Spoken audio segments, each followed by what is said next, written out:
solidarité et innovation li si gën am importance mooy innovation waaw parce que la question qui se pose pour une banque islamique mooy su fekkee ni du ngeen di jël riba ña fay liggéey nan ngeen fexe ba fay leen waaw c'est la question fondamentale fu ngeen jëlee les ressources nécessaires pour payer ces gens-là. C'est une innovation et c'est ça qui est important pour la banque islamique. Le fait de financer un développement sans intérêt, c'est déjà une innovation.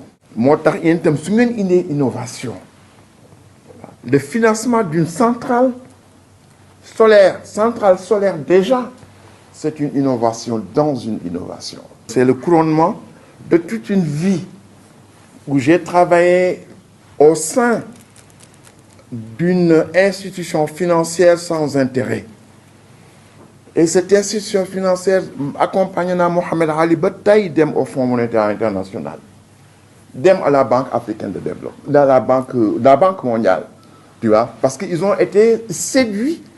Comment se fait-il que ñii duñu jël intérêt ba pare cette banque bi di marché et le Fonds monétaire a étudié en profondeur le mode de fonctionnement de la Banque islamique de développement et dépassé wul aaya ba ahalallahu al-bay'a wa harama riba. kon bu ñu demee ba innovation bi ñu doon wax am ci ñu ko yore di ay intellectuel xam ne jamono dafay dox il faut nga dox sa doxinu